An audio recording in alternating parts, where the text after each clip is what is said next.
Everybody, hope you're all doing very well and still manage to stay safe. Sorry for not being with you for a few days. I was traveling and finally I've reached my destination. Last weekend I had the pleasure to meet a friend of mine and I would like to invite you to join our conversation. And if you like the content, please press like, subscribe to the channel. If you'd like to join one of the talks, I'll be more than happy to have a word with you. Just contact me and share it with your friend. And I hope you enjoy the talk as well. Stay safe and take care. So guys, I'm going to have this amazing guest joining the call right now, so bear with us a moment. So, hello Andrea. Hello. Welcome Glad to the studio. Glad to see you too. Well, my studio looks like a jungle. Yeah, nice, colorful, green, like how the spring is here already, so amazing. But where are you, in Amazonia somewhere there? No, the photo is taken in Sri Lanka. It was my first trip in Asia 3 years ago.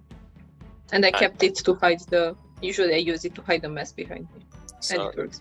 Now we've got it. Someone is messy around here. I did the same with the world before.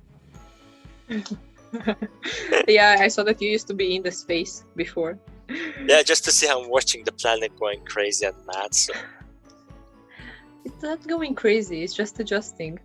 Yeah, probably, yeah, it's an interesting point. Right. And where are you now? I guess not in Sri Lanka then. No, unfortunately, I left Sri Lanka. I'm in Morocco. I have more than a month here in Chefchaouen. It's quite a famous blue city in the northern part. Really between the mountains, hidden, no tourists at the moment, enjoying nature and working. Great. I didn't really take much time to introduce you, so if you would like to talk about yourself a bit, who is Andrea? I'll just give a little note how I know Andrea. I met her, it was last summer, right? Like sometime,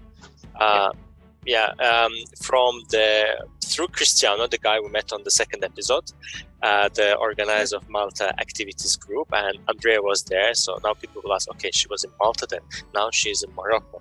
Andrea has a lot of interesting stories to tell you guys, and I'll pass it on to her to actually talk about herself a bit. It's hard to talk about myself. I'm Andrea, I'm from Romania, but I would define myself as being a traveler by heart. Nothing stopped me traveling. I think I grew up traveling. I like exploring nature, people, cultures, habits, customs. I'm curious. I think I'm naturally curious. That curious that, for example, today I just entered, not very invited, in a painter's studio. I just saw it and I was attracted by his paintings and I just entered. So what was the reaction there? What the hell are you doing here? Or like, oh, welcome. No, Moroccans are none of them actually, but Moroccans are very kind people, especially when they realize that you are a tourist. And he saw me with the camera, so he assumed that I'm a photographer. Okay. He welcomed me in and he just told me his philosophy of life and why he paints the things that he paints, and that was it. Nice. Traveling, so that's really the thing. So you traveling for how many years? It's like pretty long time already, or you're active traveler in the past few years? I think I traveled my whole life. I grew up traveling. The first time when I left Romania I was 4. The first time when I left Romania without my parents I was 6. And since I'm 18... Did you run away? No, I went on a holiday, on a school trip that has been organized by my teacher to Venice, to the carnival. That was my first solo trip. I mean, not solo, it was with the teacher and a group of kids, but we were just 6 years old. Your parents are quite brave. I can't imagine like letting my child when they're like 6 years old going, no way. Like, well done, honestly. It pushed my limits as well, because at 6 years old I was not speaking any English. I would just know to say hello and goodbye, but I was very shy. And now with this traveling, how many languages you speak? You speak English, you speak Romanian, and there are like a few other, I guess. Yes, I speak Spanish. I learned Spanish on the way. I improved my Spanish a lot during my time in Spain. People say that I have a very clean Spanish accent. And I speak French as well, language that I also improved it during my time in French and recently in Reunion Island. Nice. So you're pretty much sorted. You can't go anywhere in the world. Yes, now I want to learn Portuguese because of my love for Portugal. That's my new goal. Great. All the best with that. I mean, you have great language skills. I think you'll pick it up pretty fast down there. Traveling, and you said like you were hopping from one place to another one, and it's like pandemic. We're like crazy. We closed ourselves in our cells. We put the masks on our faces. We're afraid to go shopping down the road, and I'm not even catching a bus. And I have some friends like, "Oh no, listen, stay away from me and just say hello from here," like that. And you're traveling. You're actually going from one place to another one. How is that possible? Yeah. How are you doing it, and how long have you been doing that? It has been already a year. We're like in sort of a situation. I left Romania in July last year. So exactly after flights started again from Romania, I also left Romania because I spent my lockdown there. And I'm traveling slowly because of the whole situation. I'm slower than usually. I spend at least a month in any place where I go. And I'm adapting myself. That's the only difference. I'm adapting to the rules that each country has. I'm adapting to people's perspective around COVID. And I'm learning from that. I think that if you pay attention to the rules and if you respect them, you're safe. And at the same time, if you like something, you just go for it. But traveling. Isn't it nicer to spend longer time when you're at the place, so you can actually get into the culture of the place? And it's super nice to spend longer time, but at the same time, it becomes harder when you need to leave the place. For example, now I need to push my limits to leave Shaman. I feel like I should stay longer, but at the same time, I have no logical reason to. I know I should move. And which destination have you been through since July up until now? Okay, so I started in Spain. I landed in Sevilla, which I fell in love with.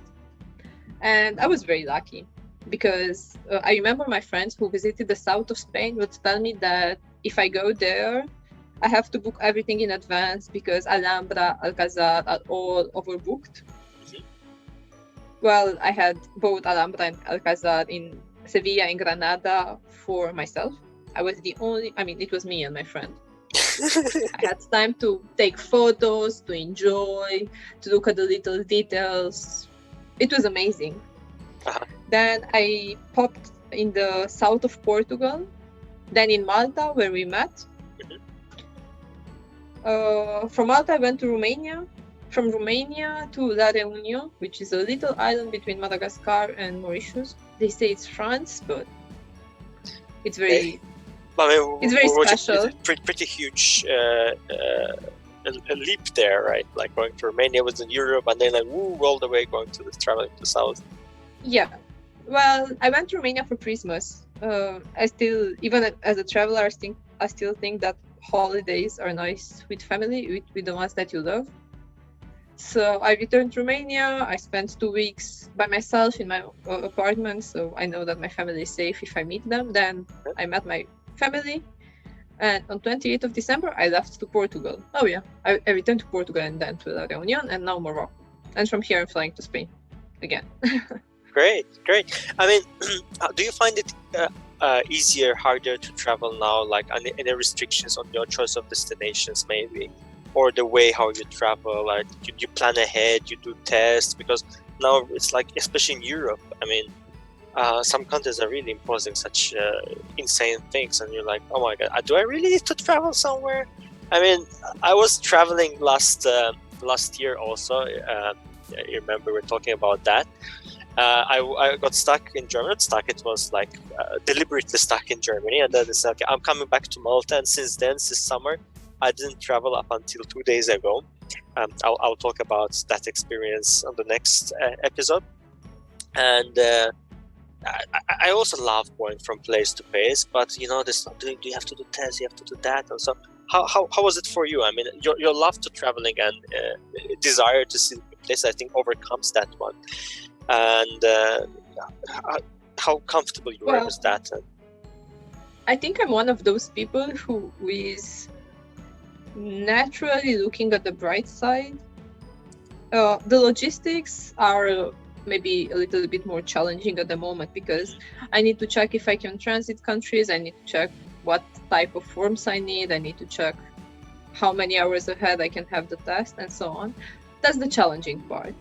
But at the same time, the fact that there are only few people that travel, it gives me a lot of flexibility of finding accommodation last minute, of finding cheaper places to stay in, but better quality places, of having the opportunity to observe people's life that is not disturbed by tourists or by photographers. That's the amazing part. I'm in Shoshone, which used to be overcrowded by tourists. Mhm. In the last month, I think I've seen 20 people that were tourists. Yeah. All the other days, I just have the opportunity to observe how old Moroccan women come from the mountains with few vegetables and sell them. I can observe people's rituals on a daily basis without being disturbed by anyone. And that's amazing. Would it be the same fun if you would stay there shorter time, like let's say 3-4 days, or it won't be enough to really experience that because it's so quiet? I have here a month. In your case, like nice. Asking in case, for example, someone has a desire to go somewhere and see the place, and he has only 3-4 days. I mean, some of us can do remote jobs and we're fine with it. There are some people who have limited and they have to take holidays to go somewhere, plan ahead and go crazy about that. And then going to 2-3 days and you don't really manage to see much because everyone is in their shells and not going out. Well, I think people travel for different reasons, and depending for the reason you travel, you need more or less time. I'm a very intuitive person. Like, I stay how long I feel I have something to do there, and when I feel that my journey is over, I book a plane and I leave, or I book a bus ticket. I book something and I'm just leaving. Okay. At the same time, naturally, I don't encourage people to try to see everything when they go to a place. Traveling is not about seeing all or checking all those touristic boxes. Yeah, that's true. About just enjoy the experience. I remember with Malta, for example, because we met there. When the first time when I got there, I just marked all the touristic objectives that you could possibly see, and I liked it, but I didn't enjoy it. Mm-hmm. Last time when I returned, like last year when we met, I had time to enjoy it, to discover it, and just to take it at a slower pace. Mm-hmm. And looking back, instead of just running between touristic objectives, I should have just go to one or two, but get the opportunity to know them. That was a trap I was falling to before also when I was traveling. I'm like, I have to see this. I didn't do that. Oh my God, I ruined my holidays. I didn't go there. And I'm like, I go next time. So I would keep an excuse to return to the place just because I didn't see that, but rather than go and experience the culture and the way people live there, like you mentioned before, like what do you return? There were some cities I returned several times and I was surprised, like accidentally. I was like with friends, let's go to some place, and they give me this destination. I have been there, guys, but I would go there again because I really love that, Otherwise, if you go to tourist, like trying to see everything, you get overtired when you return back. Like, did I really have holidays, or was it the marathon running or something? For example, for me at this time, I was thinking is if I go traveling and it doesn't have the same lifestyle like usual condition. Pre-COVID lockdowns, let's say, I don't know, bars are closed, restaurants are closed, tourists are not, the businesses are closed. Would I really feel the way people live there in a normal day, or would it be limited to certain cases? For example, when you were in Malta, it was a really good time because everything was functioning and we could actually go out, sit and meet people. Nowadays, like before I was leaving, everything was called strict measures. You can't meet, like since 2 days ago, you can't go outside more than 2 people, which is a limit already. It's pretty much, restricting things, and it feels like you don't have really much freedom and enjoyment of the place. Did you have experienced anything of this kind, or you were like hitting the right places at the right time? I'll be honest with you, I avoid places that are very restrictive, and one of the conditions of choosing a new location is related to the restrictions that they have. I try to find places that have restaurants open, also because I don't like cooking that much, and also bars open, because at the end of the day I'm a social person, so I need to meet people. I like meeting people, and it's easier in environments that just bring people together. At the same time, I was in La Réunion when the Prime Minister announced that the lockdown is coming, and they listed a long list of restrictions, and I respected them. It's interesting to see how people adapt or just they don't care. There are countries that they don't care. There are countries that really adapt and are very respect everything. But I left after. One of the reasons why I left the island was the fact that it was going under lockdown, so I couldn't go hiking. I couldn't spend my afternoon or evenings on the beach. So I left. I came to Morocco, which is all good for now. There's also another fear, like when you go, if they're closed, they shut down airports, like what happened in Malta the first time, like 17 March, they closed everything, you can't really enter or exit. And then were like the times people could actually leave the country, they had like a couple of days. But then if you'd be on a strict budget and you're like, okay, the flight all of a sudden became for 100 euros, became like a couple of thousand euros just to leave the country because that's the only flight you can catch. And it's like, ooh. Well, Is there any risk? Do you feel like there's a risk of that? Are you prepared for that? Or it's like, I take it easy. At the moment, for example, I'm kind of stuck in Morocco. They cancel. My plan was to fly to Spain, but they closed the borders with Spain. So I have a flight, but I think it will be cancelled because all flights got cancelled. But mine is a little bit further. But I'm not bothered. I just adapt. I think that when you choose to travel during this period, you know that there is a high risk that your plans don't go accordingly, so you adapt. I'm not bothered. I don't panic. I'm not in a place that I don't like, so is there also like you're checking, for example, for medical services down place? I don't want to put negativity or something or scare you, but we know that the virus is there. People can get infected. We can get it at any point as well. Are you also mentally prepared for that? You're like, okay, I go there and something happens to me, God forbid, that I can do this, or I have to do that. Well, yes and no. I don't check if hospitals are overcrowded or not overcrowded, because I think that it's really a matter of luck. Including in my countries, hospitals are overcrowded. But at the same time, I don't have the mindset that I will end up in a hospital. I do have a medical insurance whenever I travel. I have medication with me, even if I don't advise people to auto-medicate themselves, but I have things for basic diseases that I could get, not necessarily the virus. And I don't think that I will get the virus because I pay attention to the restrictions. If it happens to be in a hospital, it will be totally my fault. I took the risk. I'm accountable for that, and I'll see. So you're traveling. You're thinking. Sorry. Yeah. please go ahead. Go ahead. Okay. Go ahead. As in you're traveling, you're thinking ahead. You're thinking positive, but you're also thinking ahead, and you're traveling smart. So that's great. That's something when people ask me, say, what do you think is a good time to go somewhere? Say, man, I can't really give you any advice. If you do something, do like Andrea, plan ahead, think of it, be smart, there's no right or wrong, but you need to be mentally, physically, in all the ways prepared for any ways that things are going to come through. And the most important is staying positive, I guess, right? I think staying positive, but also stay responsible. If you just stay positive and you don't respect any rule, positivity will not help you. Yeah. Sure. But at the same time, I think that if anyone chooses to leave, they have to be mentally prepared that negative or danger is there.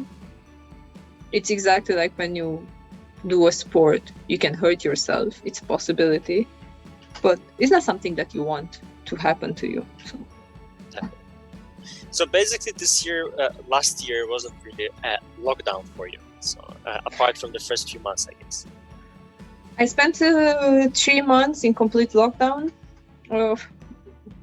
March, April, no, half of March, April, May, and June. I think half of June. I don't remember exactly if in June you could go out or not in Romania. But I remember perfectly that at the beginning of the lockdown, I would just go out for grocery shopping once a week. Restrictions were very hard in Romania. They would always check on you. It was a good time for me to meditate and to reflect. I didn't get too negative. For me, the words didn't stop because I got locked in the house. I'm not saying I enjoyed spending 3 months by myself in a 30 square meters studio. Don't get me wrong. But I had time to reflect on what I've done, where I am, what I want to do. It was a time when I realized how much I miss traveling. That is not just something that you do because it's nice to do, because it's fancy, because everyone does it, but because it's it is a part of me. I failed dramatically with a startup because right before COVID became viral, I started a startup dedicated to travelers. It's dramatically failed. People still don't travel. So maybe it was just a pause, not fail. Like, well, at the moment we are working again on pivot of the initial project, but that version of the project, it was a failure. It was our failure because we didn't adapt to the fact that the world kind of stopped and people will not travel for a while. We stayed, I think, too positive. But it was interesting that I really had time to reflect on that. I discovered that I can cook during lockdown. Yeah. And bake as well, but then I stopped. It's okay. Once lockdown stopped, I also stopped cooking. Also, I had time to think of what's important for me and who are the people that are important for me. For example, I didn't return back home in my hometown because I live in Bucharest, because I thought that if there is a danger for me, it's okay because I'm just 25 years old, 24 last year, but I would never want to put my family in danger. So I quietly stayed in that studio, reflecting and looking how my sleeping hours become a mess. I made plans, or not necessarily made plans, but I thought what I want in the future and in what I would like to invest my time, which is my own travel blog, photography, things that I'm doing now and more actively. I decided and I accepted that Romania is not a place where I want to live, even if I have everything there.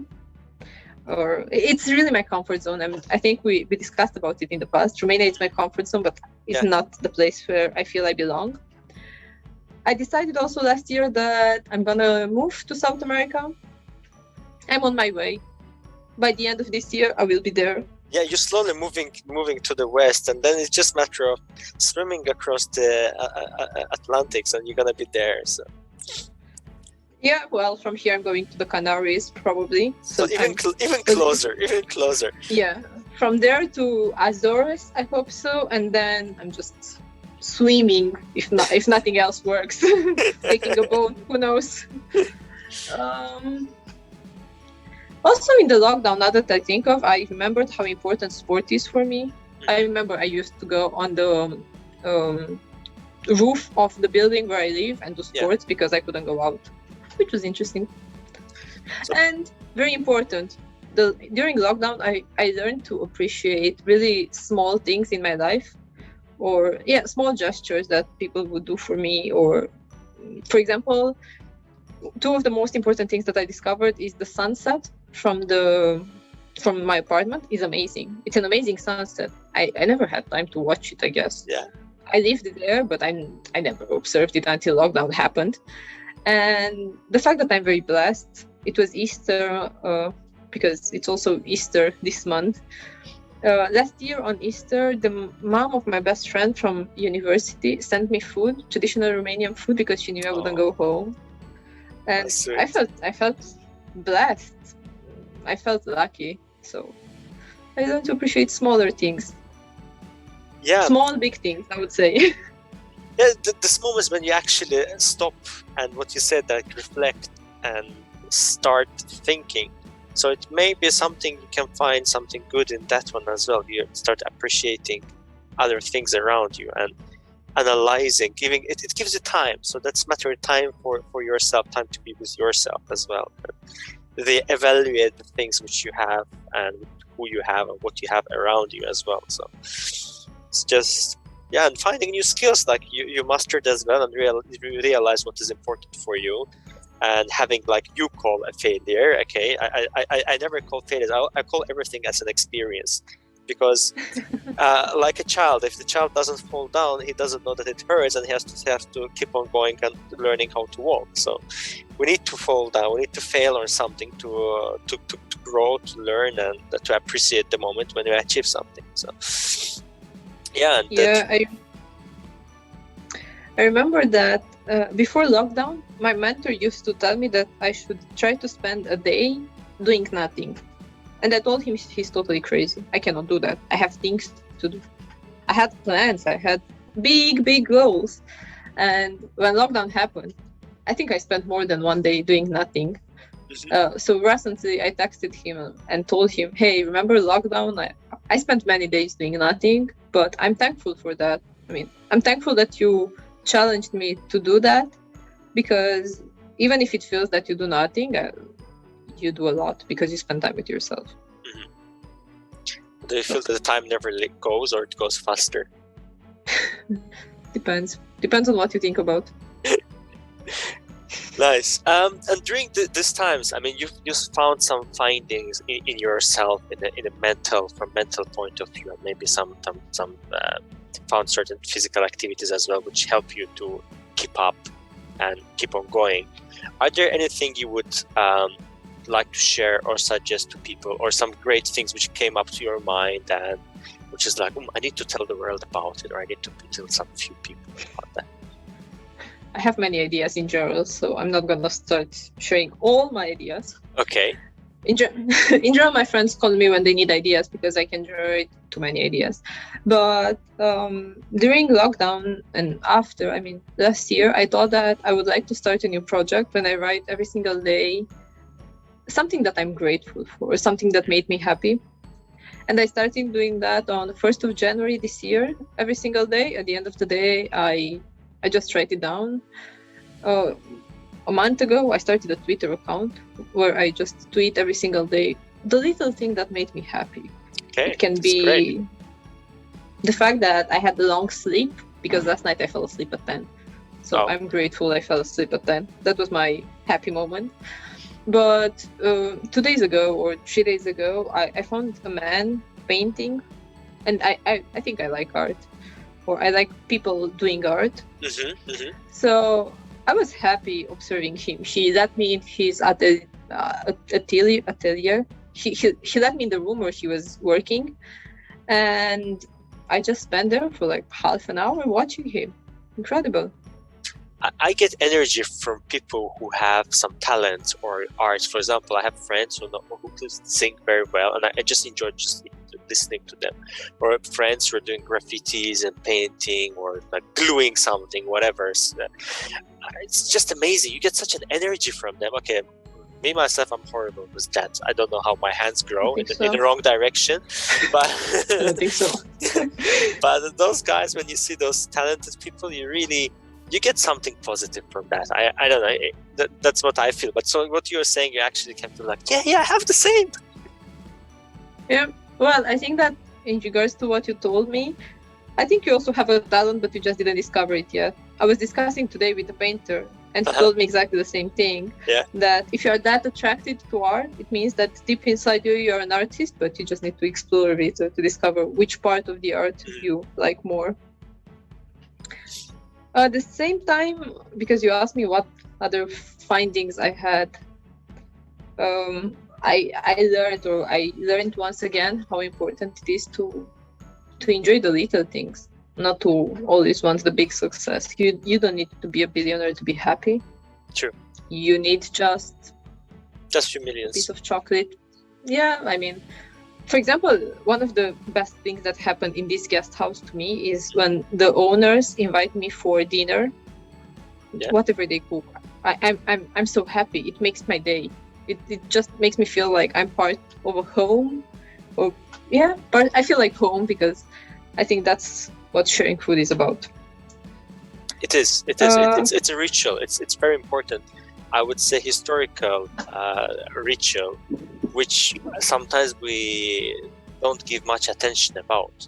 But sharing a food with someone, it's actually making you closer to the person. If you go to simply in any religion, the moment of sharing the food, or let's say the wine, cutting the bread, it's one of the highlights of actually being together and being close and sharing the values, let's say, and yeah, so that brings the sort of warmness to the relationship in between people. That's how I see it. Yeah. Now, this reminded me of the fact that you're very good with history. I remember that from Malta. And you like history a lot. Not anymore as good as before, but yeah, trying to sometimes read something. Yeah, That's very good.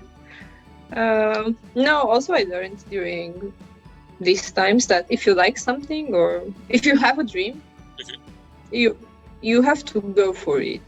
You don't wait that the world will go back to normal to start traveling. I don't think the world will ever go back to normal.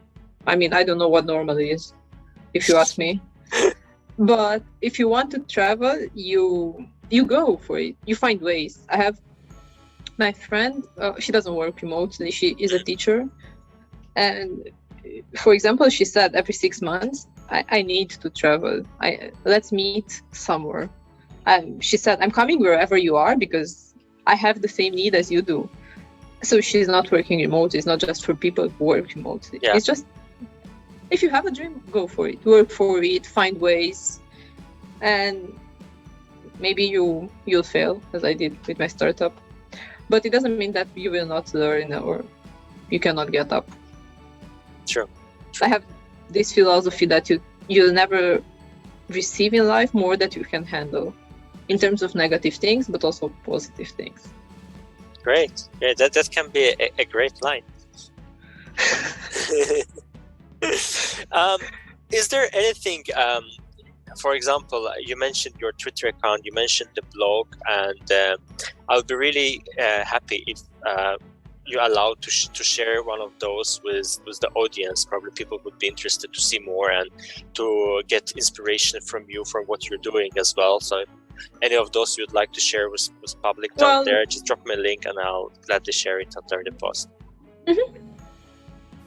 Yeah, I will share with you. It's super easy. It's a story of Andrea with a double E, and everything is related to that. I know it's not a travel-friendly name, but I was young when I chose this name, and I still think it's my story. So great. I wish you all the best with it. I'm sorry I can't share my food in the distance, but I can show it to you. This is Azerbaijani pahlava. Yeah, you saw probably pictures from the previous video. I come here and my mom saved some for me from our celebration. So I have it, and happy Easter. So it's also part of spreading towards Easter here as well. So and I get some. Just send some to Morocco. Yeah, we'll do it. I will DHL it. So these are the sweets that you eat in Azerbaijan in general, or just for Easter? This is we eat for Nowruz, but nowadays, for the past 15-20 years, you can find it in every bakery shop. Let's say they do it all the year round. It's commercialized. But before it was only in Nowruz, the family gathers together and they cook it in the neighborhood. 5-6 families gather together and they cook hundreds of pieces, and then you share with everyone. Yeah, there's a whole long tradition about that. So if you want to get, you should talk about it. Just make a video. Maybe I will do it. Maybe let's see. With pleasure. But you need to come here to experience that. So it's full of traditions here. Yeah, I told you already I want to go. My plan one of my ideas was to try to visit Caucasian countries for now. But I try to understand which are the flights that work and everything. I need to adapt very fast in regards to that. But I would like to. I think that, my excitement when I met you in Malta as well. I think that part of the world has a specific charm that it's still not discovered by the world. It's very underrated from my point of view. Yeah. But still very charming. So I would like to be lucky enough to discover more. True. It's beautiful. It's just beautiful. And I think I switched off myself on the video, and people didn't see Azerbaijani baklava. I already bite a bit from here, guys. So if you imagine this is, you just see the part of it. Yeah, it was a tea in the traditional glass. I think Morocco as well. They have their tea glasses and the huge tea culture there. I have some friends from Morocco. You probably met one of them in Malta as well, from Malta activity. No, I don't think I met any Moroccans in Malta, as far as... Just no. To introduce to you, I'll invite him for one of the talks, so you can meet him remotely through one of the episodes. we can talk about Morocco and how Morocco is. Yeah, that would be great. That's actually one of the future ideas, hopefully we have, is just linking people from different destinations and talking and sharing the culture, and I would be happy if you can join that one. It's just ideas which are coming out from the topics, but let's see in the future. Thank you very much, Andrea. Do you have ideas? Yeah, maybe not as much as you have now. Don't say that. No, but you're super creative and very interesting person to talk to, with a lot of nice stories and findings. And what I noticed from the time we met, that you see certain angles of the things, and in a way that not many of us are managing to see it and notice it, and that's why I said you're like looking in a smart way, because what I could see that you can actually dig deep inside of something and find certain meanings which many of us will just oversee, let's say. That's well done on that one, and well done with the courage of traveling around these times. I mean, we need people like you. Tourism industry needs people like you. I have spent like around a decade in tourism, and my heart is there, and I still have a lot of colleagues working in this business. And when this happened, I was like, oh my God, oh no, please. And thanks to people like you, the industry more or less survives, even on very, very tiny and thin legs. But it's still there, and some people still can keep the jobs in certain destinations thanks to different measures and different supports. So that's very important. I think that it's a circle. If you help people, the universe will help you in general. So well done. Thank you a lot as well. Thank you very much. I hope you enjoyed the talk as well, and I'll be happy to see you again, and virtually and hopefully physically, wherever. The world is actually not so big. It's actually small, guys. I've met some people in certain parts of the world I didn't expect to see them at all, and I haven't met them for about over 10 years. I'm like, oh wow, and it was accidental. So we will meet somewhere. The world is still spinning and turning around, even though it's mentally, for some of us, it stopped slightly. It took a break, let's say. Guys, if you like the videos, please click like button.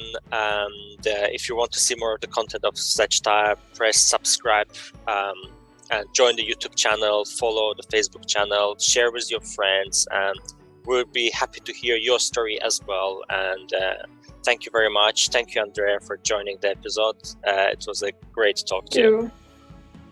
Thank you, and I hope I'll see you soon, both virtually and physically. Thank you.